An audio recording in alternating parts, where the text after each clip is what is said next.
نبی پاک صلی اللہ علیہ وسلم کے مدینے آنے سے پہلے ایک شخص تھا، عبداللہ بن ابی سلول اس کا نام تھا۔ تو مدینے والے لوگ اس کو اپنا پیشوا مانتے تھے، اوس بھی خزرج بھی، اس کی تاج پوشی بھی کی، بڑی اس کی منتا تھی۔ جب حضور آ گئے تو اس کا کاروبار بند ہو گیا۔ اب لوگ یہ نہیں سمجھتے کہ میں غلط ہوں، لوگ کسی کے مفادات کو ٹھیس پہنچتی ہے تو مخالفت کرنے لگ جاتا ہے۔ اب اس کے حالات جب خراب ہوئے تو اس نے پتہ کیا کیا، جھوٹ موٹ کا کلمہ پڑھ لیا۔ سمجھ آ رہی ہے باتوں؟ جھوٹ موٹ کا، اور منافقوں کا ایک ٹولہ اس نے تیار کر لیا جس کا قرآن مجید نے سورہ منافقون میں ذکر کیا۔ ایک جنگ کا موقع تھا، نبی پاک صلی اللہ علیہ وسلم تشریف لے گئے تو عبداللہ بن ابی سلول بھی چلا گیا۔ حضرت عمر فاروق رضی اللہ تعالیٰ عنہ کے ایک غلام تھے، وہ پانی لینے کنویں پہ گئے۔ ادھر سے انصار میں سے، چونکہ حضرت عمر کے غلام مہاجر تھے، انصار میں سے ایک شخص پانی لینے پہلے سے آیا ہوا تھا۔ پانی بھرنے میں کوئی اختلاف ہو گیا، جھگڑا ہو گیا، مار کٹائی تک نوبت آ گئی۔ حضرت عمر کے غلام نے کچھ چیز مار دی، اس شخص کو زخمی ہو گیا۔ اس نے پکارا، عبداللہ بن ابی سلول نے سمجھا کہ موقع اچھا ہے، دوڑا ہوا آیا اور آ کر اس نے کہا، انصار مدینہ بھاگ کے آؤ، جلدی آؤ، اور بڑے غلط جملے استعمال کیے۔ کہنے لگا اگر ان لوگوں کو تم اپنا بچا کچا کھانے کو نہ دیتے مہاجروں کو تو آج یہ تمہارے سر پہ نہ بیٹھتے۔ معاذ اللہ، ایسی باتوں پہ کہا کرے، بولے یہ روزمرہ کی گفتگو میں عادت بنائیں، کوئی ایسی بات کرنی ہو تو معاذ اللہ استغفر اللہ کہہ کے کرنی چاہیے۔ اس نے کہا کہ معاذ اللہ اب ان کو بچا کچا نہ دیں تو یہ ہمارے سر پہ نہ بیٹھتے۔ شور کیا اس نے۔ ہمارے ہاں بھی سیانے بندے پنچایت کے لوگ وہ کہتے ہیں تو اس برادری کے بچے سے ہی مار کھا ہے، پتہ ہی نہیں چلا، جا اسے مار کے آ، سر پھاڑا، یہ کار پھوڑ دے اس کا سر، اور دیکھ میں دیکھ لوں گا بعد میں جو ہوگا۔ یہ عقل مند لوگوں کے مشورے نہیں، یہ جاہل لوگوں کے مشورے۔ ناراض نہ ہونا، پر یہ نبی پاک صلی اللہ علیہ وسلم نے فرمایا ہے، حضور کا فرمان ہے۔ یہ کن لوگوں کا کام ہے؟ بول کے بتائیں، بول کے۔ پڑھے لکھے سیانے بندے اس طرح کے مشورے یہ بالکل نہیں دیتے، جاہلوں کا کام۔ پکارا، مہاجر سارے اکٹھے ہو گئے، انصار سارے آ گئے، اور جب انصار آئے تو مہاجرین کو بھی پکارا، مہاجر بھی آ گئے۔ اب وہ گتھم گتھا ہونے لگے تو کسی نے جا کے محبوب پاک کے کان میں کہا، یا رسول اللہ وہاں تو مہاجر انصار لڑنے لگے۔ وہ پرانی لڑائیاں پھر سے جاگ گئی ہیں۔ نبی پاک تشریف لائے، حضور نے وہاں لفظ بیان کیے، فرمایا یہ تم نے کیا جاہلوں جیسا کام شروع کیا ہوا ہے؟ یہ کون سا کام ہے؟ اللہ کرے ہم سب اس کام سے باز آ جائے، آمین تو کہنا۔ اور تو اس برادری دے منڈے کوئی مار کھائے؟ برادری کیا ہوتی ہے؟ برادری تو تعارف کے لیے، اونچ نیچ کہاں سے آ گئی؟ کہا میرے رسول پاک علیہ الصلوۃ والسلام نے فرمایا تم جاہلوں جیسے کام کر رہے ہو۔ صلح کرائی، بات رفع دفع کرائی، لوگ چلے گئے، معاملہ ٹھنڈا ہو گیا۔ لیکن عبداللہ بن سلول نے کہا کہ میں یہ موقع خالی نہیں جانے دوں گا۔ پھر گیا وہ اور جا کے انصار مدینہ سے کہنے لگا، ایک دفعہ جا لینے دو مدینے، تم نے میری بات نہیں نہ سنی تو جو وہاں بڑے سردار بیٹھے ہیں ان سے بات کروں گا، اور معاذ اللہ ثم معاذ اللہ ہم ان بے عزت لوگوں کو مدینے سے نکال دیں گے، وہاں صرف عزت والے رہیں گے۔ یہ غلط جملے اس نے ادا کیے جس کو قرآن پاک نے سورہ منافقون میں بیان فرمایا ہے۔ اس نے یہ بات کی۔ ایک صحابی تھے حضرت زید رضی اللہ تعالیٰ عنہ، وہ سن رہے تھے، آ کے عرض کی، یا رسول اللہ صلی اللہ علیہ وسلم عبداللہ بن ابی سلول تو اس طرح کہہ رہا ہے کہ مدینے جا کے عزت والے دوسروں کو نکال دیں گے، اور تم اگر اپنا بچہ انہیں نہ دیتے تو معاذ اللہ آج یہ ایسا نہ کرتے۔ حضرت عمر نے بھی سن لیا، حضرت عمر نے بات سن لی، تلوار نکالی اور دوڑے۔ حضور نے بازو پکڑا، فرمایا کدھر جا رہے ہو؟ کہا یا رسول اللہ اگر آج سزا نہ دی تو کل اور بات بھی کرے گا، اور اگر آج ایک قتل ہو گیا تو باقی سیانے بن جائیں گے۔ یا رسول اللہ مجھے چھوڑے، میں ماروں گا۔ حضور نے فرمایا عمر چپ کر، وہ جھوٹ موٹ کا کلمہ پڑھتا ہے، لوگ کہیں گے کہ محمد ابن عبداللہ نے اپنے ساتھی مارنے شروع کر دیے۔ چپ کر، حوصلہ کر، صبر کر، دلیری کر۔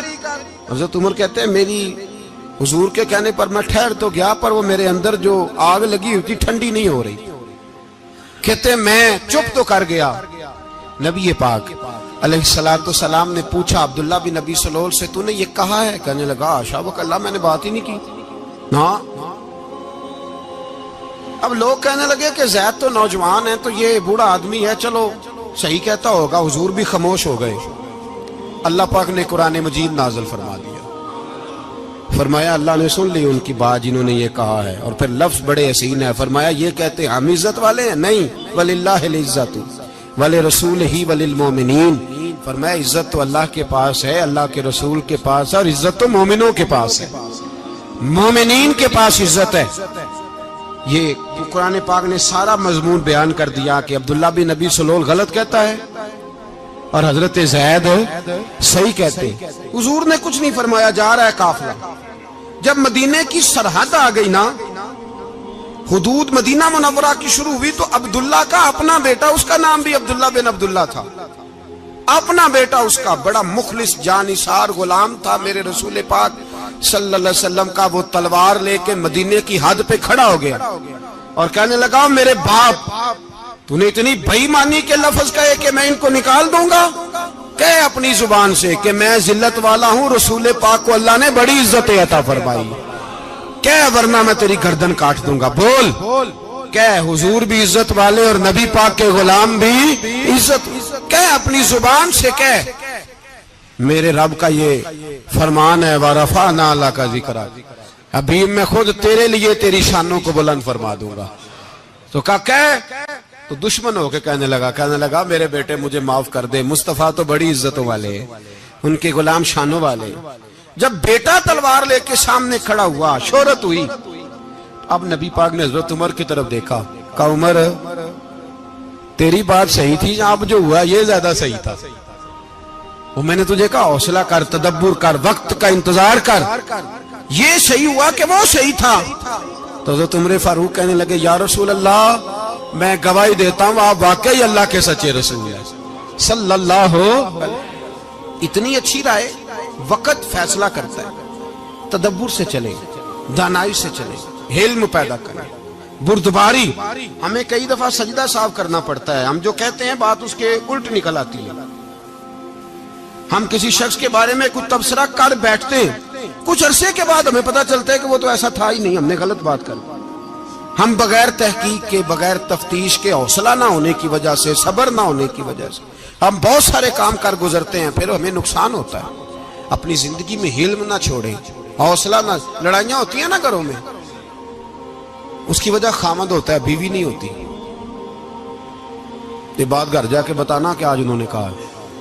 لڑائی کی وجہ کون ہوتا ہے؟ نہ بولو تسی، پر میں تے آنکھ ہی چھڑے ہے، وہ تو ریکارڈ ہو گیا ہے۔ لڑائی کی وجہ کون ہے؟ جڑے باتیں لڑتے ہیں وہ کوندے ہی نہیں پے۔ وجہ کون بنتا ہے جی؟ کیوں بلا؟ اس لیے کہ نبی پاک صلی اللہ علیہ وسلم نے فرمایا عورت کی اگل آدھی ہے تو تیری تو پوری ہے نا، جس کا مطلب ہے لڑائی اگر بچ سکتی تھی تو مرد کی وجہ سے بچ سکتی تھی، گھر میں امن ہو سکتا تھا۔ کہتے ہیں جی یہ بڑی بیوقوف ہے، میری سنتی نہیں۔ تو میں نے کہا جو اس سے بحث کر رہا ہے وہ سیانا ہے؟ بولیں، جو بحث کر رہا ہے وہ عقل مند ہے؟ بندہ تو چلو تھا وہ دانشور، شیکسپیئر، باتیں بعض اوقات اس کی کچھ ایسی ہیں۔ اس سے کسی نے پوچھا تھا عورتوں سے کون جیت سکتا ہے بحث میں، تو اس نے کہا تھا وہ جو ان سے بحث نہ کرے، جو ان سے بحث۔ تو بھائی تو وجہ اس لیے کہ حوصلہ تو نہیں کرنا تھا۔ نبی پاک علیہ السلام نے فرمایا بی بی ٹیڑھی لکڑی ہے، سیدھی کرنے کی کوشش کرو گے تو ٹوٹ جائے گی، سیدھی۔ تو پھر کتنا بیوقوف ہے جو پتھر سے سر رگڑ رہا ہے، کتنا نادان ہے جو یہ حرکت کر رہا ہے، دریا میں چھلانگ لگا کے کہتا ہے ڈوبوں گا نہیں۔ تو بھائی حوصلہ پیدا کرے، علم پیدا کرے۔ بہت ساری ایسی باتیں کرے کہ جس میں اشتعال آئے گا، فٹافٹ 3 لفظ طلاق کے دے دیے، اب بھاگا گیا مفتی صاحب کے پاس، او ہو 4 بچوں کا کیا بنے گا؟ اور یہ بات پکی ہے کہ بچوں کو صرف ان کی ماں ہی پال سکتی ہے، ان کی ماں۔ اور بات مجھے نہیں بھولتی، ایک شخص نے بیوی کو طلاق دے کے دوسری شادی کی. اس کا بیٹا تھا 10 سال کا. تو اس نے اپنے بیٹے سے کہا کہ بیٹے بتا پرانی اماں صحیح تھی یا یہ صحیح ہے؟ اس نے کہا نہیں ابا وہ تو جھوٹ بڑے بولتی تھی، یہ صحیح ہے. وہ جھوٹی تھی، وہ جھوٹ بڑے بولتی تھی میری سگی اماں، یہ سچ بولتی ہے. اس نے کہا وہ کیسے؟ کہنے لگا اس لیے کہ میں کوئی شرارت کرتا تھا تو میری سگی اماں مجھے تھپڑ مارتی تھی اور کہتی تھی تجھے روٹی نہیں دے رہی، جا دوڑ جا گھر سے. تو میں دوڑ جاتا تھا تو جھوٹ بولتی تھی نہیں دینی، پھر آدھے گھنٹے کے بعد مجھے ڈھونڈنے لگ جاتی تھی، ڈھونڈ کے لاتی تھی، پھر میری منت کرتی تھی، پھر مجھے کہتی تھی نہ مجھے ستایا کر، پھر میرا ماتھا چومتی تھی، پھر میری مرضی کا کھانا بنا کے دیتی تھی، پھر میرے منہ میں لقمے ڈالتی. جھوٹی تھی، پہلے کہتی ہے نہیں دینی، پھر پیچھے بھاگتی ہے. یہ سچی ہے، میں شرارت کرتا ہوں تو تھپڑ مار کے نکالتی ہے، پھر میں منتیں کرتا ہوں پر روٹی نہیں دیتی، پیر پکڑتا ہوں نہیں دیتی. سچ بولتی ہے، اپنی بات پہ ڈٹ جاتی.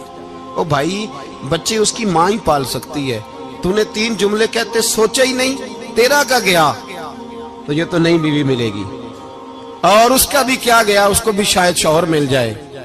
ان پھولوں کی پرورش صرف ان کا مالی کر سکتا ہے، دوسرا کر سکتا؟ تو نے حوصلہ ہی نہیں کیا. ٹھیک ہے غلطی بی بی کی تھی، پر تو مرد تھا نا، تیرے پاس تو دلیری تھی. فٹافٹی 3 طلاق کے جملے کہہ دیے. اور میرے رسول پاک علیہ السلام نے فرمایا جائز کام بڑے ہیں، پر طلاق جائز تو ہے پر میرے رب کو پسند نہیں، اللہ کو پسند. تو نے مالی بگا دیا جس نے تیرے گھر کا باغ سینچنا تھا. تو بھائی یہ حوصلہ نہیں. درجنوں طلاقیں، 20 کیس، اور ابھی وہ شادی کے پورے کپڑے نہیں پہنے تو طلاق پہلے. اس کی وجہ یہ کہ حوصلہ نہیں، صبر نہیں، رضا نہیں، ہم احساس نہیں کرتے. اگر تو یہ سمجھ جائے کہ بس اللہ نے جو میرے لیے بہتر سمجھا مجھے دے دیا، صحیح ہے میری آزمائش ہے، کیا ہے کچھ ہے جو اس نے بہتر سمجھا مجھے اس نے، پھر تو سکھی ہو جائے، تیرے لیے جینا آسان ہو جائے، پھر تو بہت ساری پریشانیوں سے آزمائشوں سے دور ہو جائے. میرے نبی پاک علیہ السلام نے ہمیں حوصلہ کرنے کا حکم دیا، دلیری. 2-3 سال شاید پچھلے سال یا اس سے پچھلے سال حج کے موقع پہ نا ہمارے پاکستان میں تو بڑے بڑے انوکھے واقعات ہوتے ہیں. سننے سے کیا میں کہتا ہوں وہ عبرت کے لیے ہوتے ہیں. جعلی ویزے لگوا دیے حج کے کسی ایجنٹ نے، اللہ کے مہمانوں کو بھی لوگ لوٹ لیتے ہیں.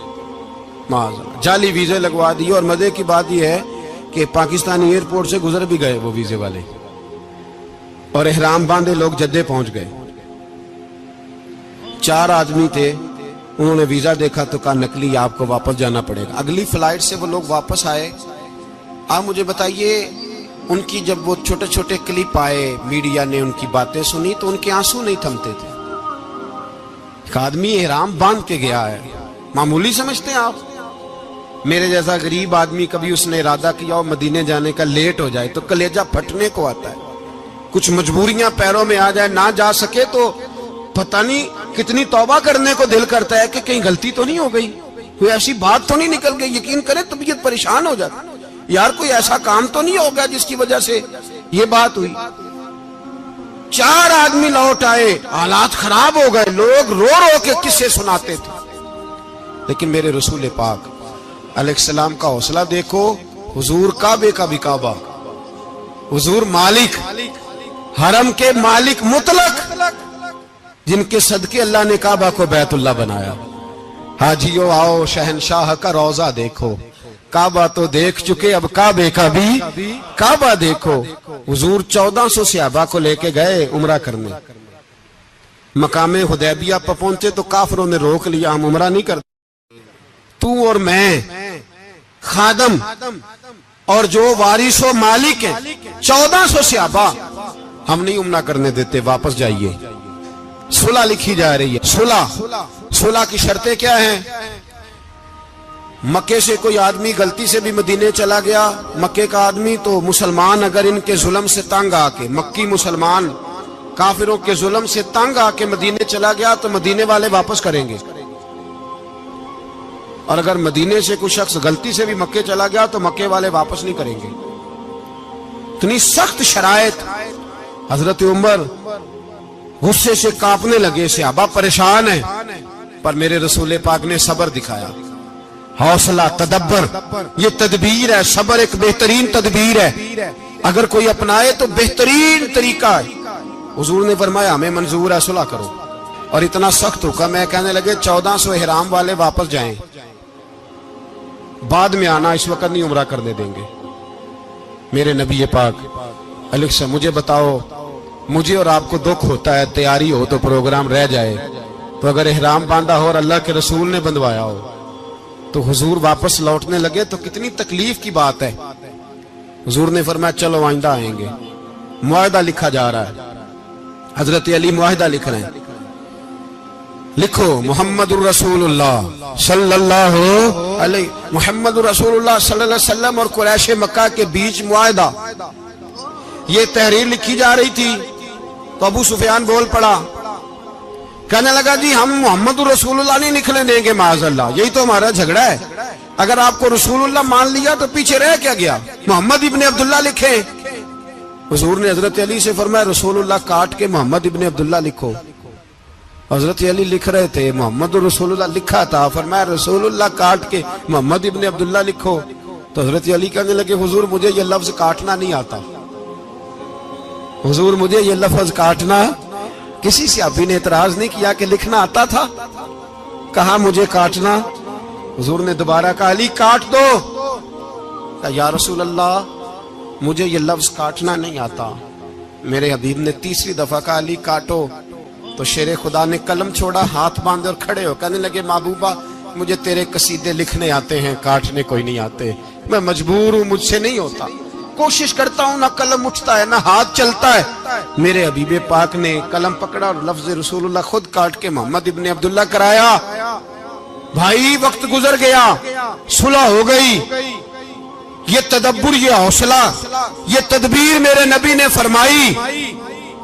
اب تو 1400 کو مکے نے نہ داخل ہونے دیا, لیکن ایک سال ہی گزرا, تھوڑا ہی وقت گزرا, میرے رسول پاک 10,000 کو لے کے مکے میں داخل ہو گئے. 10,000. اس نے فائدہ دیا. حکمت کیا تھی, تدبر کیا تھا؟ قریش روز لڑائی کرنے آ جاتے تھے, تبلیغ ہی نہیں کرنے دیتے تھے. ان سے صلح ہو گئی تو نبی پاک نے کیسر کو خط لکھا, کیسر روم کو, ہرکل کو. دور دراز تبلیغ پھیل گئی, مسلمان 100,000 سے زیادہ ہو گئے. ان کی طرف سے اب وہ لڑائی بند ہو گئی. میرے حبیب پاک علیہ السلام کے حوصلے نے کمال دکھایا, اس تدبیر نے فائدہ دیا امت مسلمہ کو. 10,000 کا لشکر لے کے حضور کعبے میں داخل ہوئے.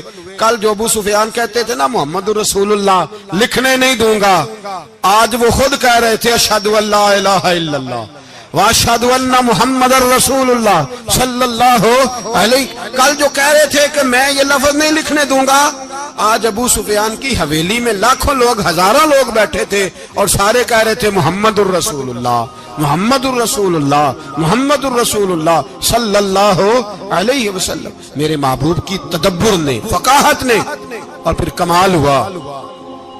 1400 کہاں اور 1,44,000 کہاں, 1400 کہاں اور 1,44,000.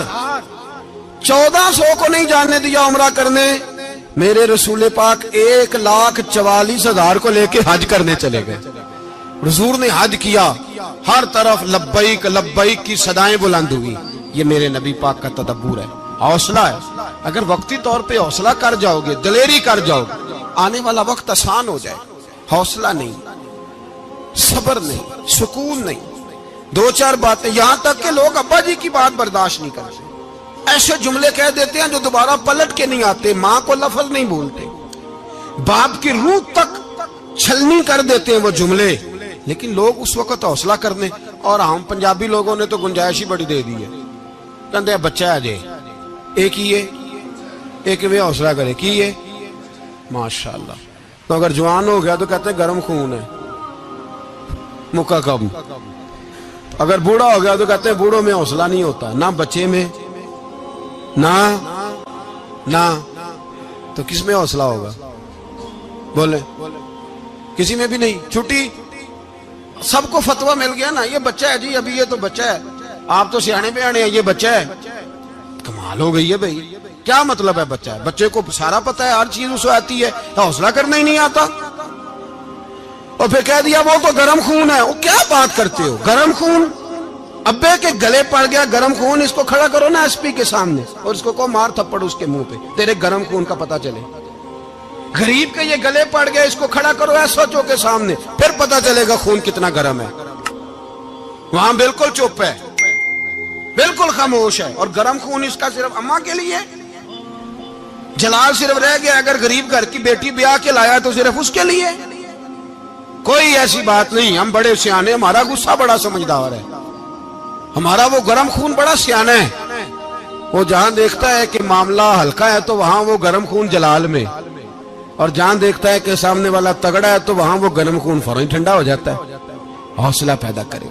زندگی حوصلے مند لوگ جیتے ہیں, جو حوصلے مند نہیں ہوتے وہ تو زندگی کا ایک سال لطف سے نہیں جی پاتے.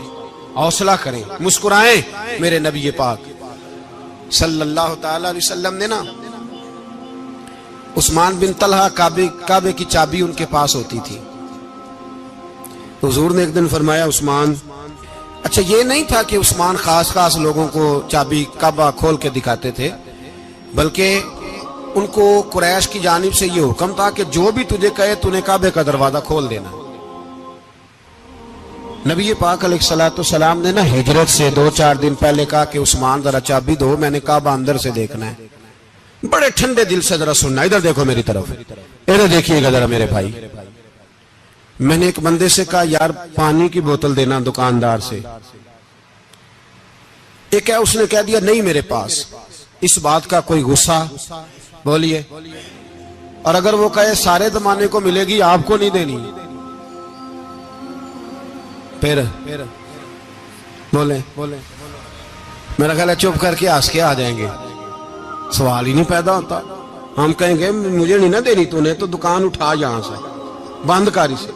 کیا مطلب ہے سب کو دینی ہے تجھے نہیں دینی, کیا معنی ہے اس کا؟ لے کے جاؤں گا, جھگڑا ہوگا, بحث کریں گے.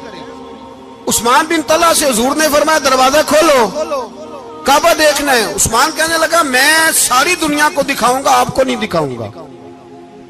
کتنی سخت بات ہے, پر قربان جائیں رسول اللہ کے حوصلے پہ صلی اللہ علیہ. عثمان کہتے ہیں میں نے یہ بات کی تو نبی پاک مسکرانے لگے, اور میں اچھا نہیں دینی, تو حضور نے نا مسکرا کے اور میری کمر پہ تھپکی دی, فرمایا اچھا یاد رکھنا یہ چابی میں تجھ سے لے لوں گا, اور جس کو میرا دل کرے گا میں اس کو دوں گا. عثمان کہتے ہیں روز رات کو نبی پاک کے یہ جملے میرے کانوں میں گونجتے تھے کہ حضور نے فرمایا. کہتے ہیں جس دن پتا چلا نا نبی پاک 10,000 کا لشکر لے کے آ رہے ہیں, تو ابو سفیان میٹنگیں کر رہے تھے, مکے کے سارے سردار تیاری کر رہے تھے, اور میرے کانوں میں ایک ہی لفظ تھا کہ حضور نے فرمایا میں چابی لے لوں گا, پھر جس کو میں چاہوں گا اسے دوں گا. عثمان کہتے ہیں حد ہو گئی, وقت گزر گیا, حضور آ گئے, طواف فرمایا, اور طواف کے بعد میرے نبی پاک علیہ السلام نے فرمایا بلاؤ نا ذرا عثمان کو. عثمان کہتے ہیں میں چابی لے کے آیا تو دوسرا جملہ کوئی نہیں. ساڑھے نا کوئی بندہ مشورہ دے وے دی نہ منیے, تے جے کام مونجو ہو جے نا, جن جو نے مشورہ دیتا سی تے وہ نال ہی غوث پاک بن جاندا ہے. تینوں آکھیا سی نا, فوراً ہی داتا علی اجمیری ہو جاندا ہے. وہ کہندے تینوں پتہ نہیں میں کڈا ولی اللہ, تینوں میں آکھیا سی میں انج نہ کر, اور بندہ پریشان ہوتا ہے, کام الٹ ہو گیا, اور لاگوں آکھی جاندا ویکھو جی میں تے تانوں پہلو ہی آکھیا سی. جی عجیب بات ہے, شیخ چلی کی طرح پیچھے پڑ جائے گا, میں نے تو پہلے ہی کہا تھا. او بس کر یار, اب تو خواجہ معین الدین اجمیری ہو گیا, بس کر. مشورہ ہی ہوتا ہے, کسی کا مل جاتا ہے اور کسی کا نہیں لیا جاتا. فوری طور پہ بندہ اٹھ کے نا تو ولایت کی 4تھی سیڑھی پہ چڑھ جائے گا, کہے گا میں تو ابدال وقت ہوں, میں قطب دورہ ہوں, میں نے تجھے کہا نہیں تھا. بس کر یار, کئی دفعہ مشورے صحیح ہوتے ہیں, کئی دفعہ صحیح. بولیے نبی پاک صلی اللہ علیہ وسلم کی احد کے دن خواہش یہ تھی کہ اندر رہ کے لڑنا ہے. جوان صحابہ نے کہا باہر جا کے لڑائی کرنی ہے, حضور نے باہر جا کے جنگ کی. بظاہر مسلمانوں کو شکست ہوئی, حضور نے ایک دفعہ نہیں کہا کہ میں نے تمہیں کہا نہیں تھا اندر رہنا ہے, بس ہو گیا جو ہو گیا. اب اس میں فٹافٹ اگلے کو حوصلہ دو، کوئی عرض نہیں یار. نبی پاک سب بولیے صلی اللہ علیہ وسلم، میرے حبیب پاک علیہ الصلوۃ والسلام نے نا کہا عثمان کو بلاؤ. عثمان آئے تو عثمان کہتے میں نے چابی دی تو میں تیار تھا، میں تیار تھا کہ اب میری بات ہوگی اور رسوائی ہوگی.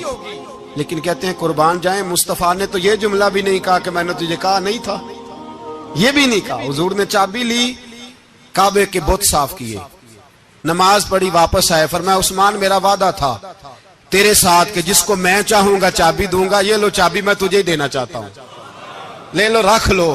عثمان کہتے ہیں وہ چابی نہیں میرے طرف آ رہی تھی، میری طرف ایمان آ رہا تھا. وہ چابی نہیں آ رہی، ایمان آ رہا تھا میری جانب. کہتے ہیں میرے ہاتھوں میں چابی آئی اور میری زبان پہ کلمہ توحید جاری ہو گیا. بھائی تدبر، حوصلہ، صبر، رضا. ہمیں تو ٹائم بھی نہیں گزارنا آتا. گھر کا ماحول، گھر کے اندر رہ کے لوگ دکھی ہیں، اس لیے کہ ہماری طبیعتوں میں حوصلہ نہیں. ایک منٹ کے لیے نہیں، ایک سیکنڈ کے لیے بھی ہم یہ برداشت نہیں کرتے کہ چلو تھوڑا انتظار کریں، وقت کو دیکھیں، موقع کو دیکھیں. میرے نبی پاک علیہ الصلوۃ والسلام پہ اتنی مصیبتیں آئیں کہ پہاڑ پہ آتی تو وہ ریزہ ریزہ ہو جاتے ہیں، لیکن کسی مقام پر بھی حضور علیہ الصلوۃ والسلام شکوہ کرتے نظر نہیں آتے.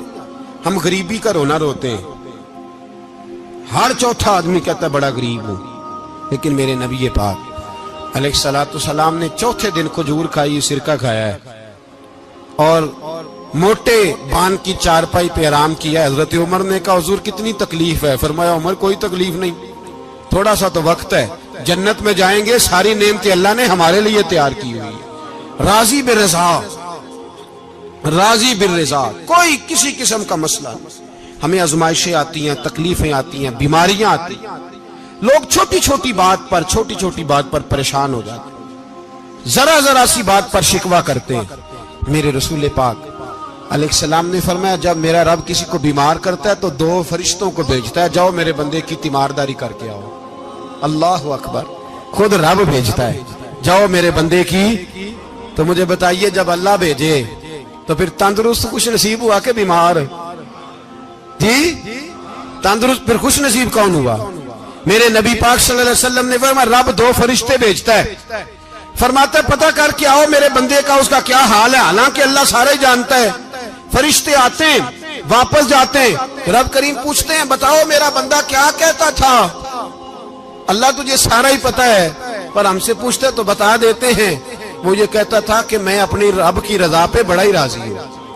وہ تیری حمد کر رہا تھا، تیری تعریف کر رہا تھا، تیرا شکر کر رہا تھا، تیرے لیے کلمات حمد بیان کر رہا تھا. تو میرے نبی پاک علیہ السلام فرماتے ہیں، اللہ فرشتوں سے فرماتا ہے سنو پھر اگر میں اپنے بندے کو اس بیماری میں شفا دوں گا تو اس تندرستی سے زیادہ اچھی تندرستی دوں گا جو پہلے اسے عطا کی ہوئی تھی، پہلے سے اچھی صحت دوں گا. اور اگر اسے اس بیماری میں موت دوں گا تو پھر مرتے ہی اس کے لیے میں جنت کا فیصلہ فرما دوں گا. بھائی جب تو راضی بالرضا رہتا ہے، راضی بالرضا، بڑی سادی سی بات ہے بھائی.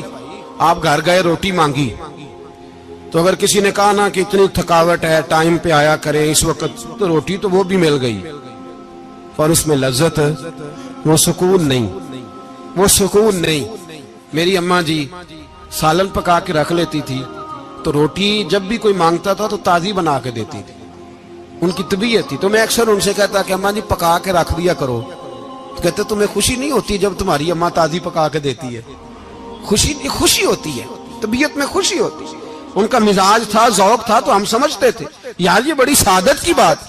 تو آپ گھر گئے رات کو تو گھر والوں سے کہا روٹی، تو فوراً اٹھے فوراً، اور انہوں نے کھانا تازہ بنایا اور ساتھ یہ بھی کہا باہر سے نہ کھایا کرے بندہ بیمار ہو جاتا ہے. کتنی ٹھنڈک پہنچتی ہے آدمی کے دل کو، سکون ملتا. تو بھائی بیماری تو آپ نے کاٹ لی، لیکن ساتھ کہو ہو بڑا بیمار ہوں، میں نے تو اتنے گناہ بھی نہیں کیے، ظلم بھی نہیں کیا، کسی کو کچھ بھی. اب بیماری تب بھی کٹ گئی، پر بڑی آزمائش. مریض ڈاکٹر کے گلے پڑ رہا ہے، اس کے لواحقین جھگڑے کر رہے ہیں، بیماری وہ بھی کٹ گئی. اور ایک بیمار وہ ہے جو چارپائی پہ لیٹا ہے اور کہتا ہے جس طرح میرا اللہ راضی اسی طرح میں بھی راضی. تو بیماری اس کی بھی کٹ گئی. حضرت یونس علی نبینا علیہ الصلوۃ والسلام نے ایک دن حضرت جبریل امین ملنے آئے تو جناب یونس علیہ السلام کہنے لگے اے جبریل، اللہ کے نیک بندوں میں جو اللہ کو اس وقت سب سے زیادہ پسند ہے نبیوں کے بعد، توجہ کرنا بات پر، جو سب سے زیادہ اللہ کو پسند ہے نبیوں کے بعد ولیوں میں، اور سب سے زیادہ اللہ جس کو اللہ کی بارگاہ میں عبادت گزار لکھا جاتا ہے، میری اس بندے سے ملاقات کرا۔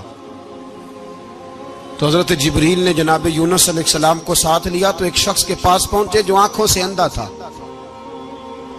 دونوں ہاتھ اس کے سلامت نہیں تھے اور پورے جسم میں پیپ جاری تھی، ریشہ تھا۔ جب جا کے السلام علیکم کہا نا حضرت یونس نے، اس نے وعلیکم السلام کے بعد پہلا لفظ پتہ کیا کہا؟ اس نے کہا یا اللہ تیرا شکر ہے، یا اللہ تیرا، آپ بھی ادا کریں اللہ کا شکر، یا اللہ تیرا، اللہ تیرا شکر ہے۔ تو حضرت یونس علیہ السلام کہنے لگے تو شروع سے اس طرح کا ہے، نابینا بھی اور ہاتھوں سے معذور بھی اور سارا جسم شروع سے؟ تو بڑے ہی خوبصورت لفظ اس بیمار نے کہے، کہنے لگے نہیں حضور، میں بالکل ٹھیک ٹھاک تھا، جب تک میرے رب نے چاہا کہ یہ دنیا کو دیکھے تو تب تک اس نے مجھے آنکھیں دیں، اور جب اس نے چاہا کہ اب اس کا دیکھنا بہتر نہیں تو اس نے واپس لے لی۔ تو یا اللہ تیرا شکر ہے، اللہ تیرا شکر ہے۔ پھر کہا جب تک اس نے چاہا کہ میرے ہاتھ رہے تب تک رہے، جب اس نے چاہا کہ میرے لیے بہتر نہیں تو اس نے لے لیے، تو یا اللہ تیرا شکر ہے۔ جب تک اس نے چاہا کہ میرا جسم صحیح و سلامت رہے تو رہا، اور جب اس نے چاہا کہ میرے لیے بہتر نہیں تو مجھے بیمار کر دیا، تو یا اللہ تیرا شکر ہے۔ تو حضرت یونس علیہ السلام کہنے لگے جبریل واقعہ یہ اللہ کا سب سے زیادہ شکر گزار بندہ ہے، سب سے زیادہ عبادت گزار بندہ ہے، سب سے زیادہ۔ میرے نبی پاک حال میں ہی نفع میں ہے، نعمت ملے تو شکر کر کے نفع، مصیبت آئے تو صبر کر کے نفع، اپنی زندگی میں تحمل، بردباری، علم پیدا کرے، حوصلہ پیدا کرے۔ ہر آنے جانے والے شخص کے مزاج کے مطابق اسے نہ ملے، اپنا مزاج صحیح رکھے، اپنی طبیعت کے مطابق اپنے ماحول کو برقرار رکھے۔ علم کے ساتھ گزارا کرو گے تو رشتہ داروں سے بھی بنی رہے گی، دوستوں سے بھی بنی رہے گی، ہر ایک سے تعلق رہے گا۔ اور اگر آپ کے اندر یہ حوصلہ نہیں تو پھر سارے معاملات پریشانی کا شکار ہو جائیں گے۔ یہ تو آج کا مضمون تھا۔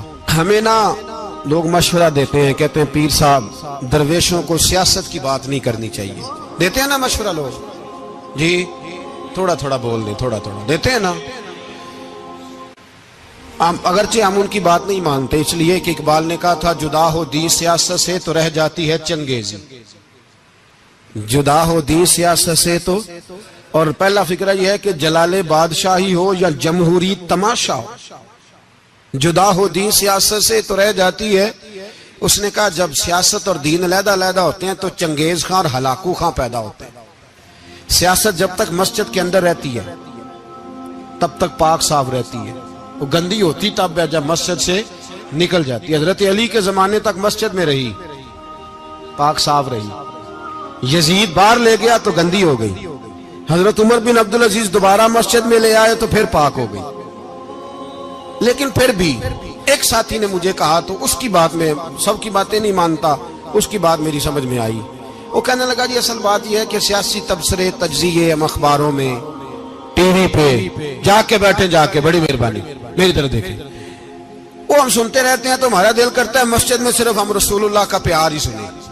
تو میں نے کہا یار تیری بات دل کو لگتی ہے، یہ بات صحیح ہے، چلو یہ نیت اچھی ہے، یہ تیرا نظریہ ٹھیک ہے، مان گئے ہم۔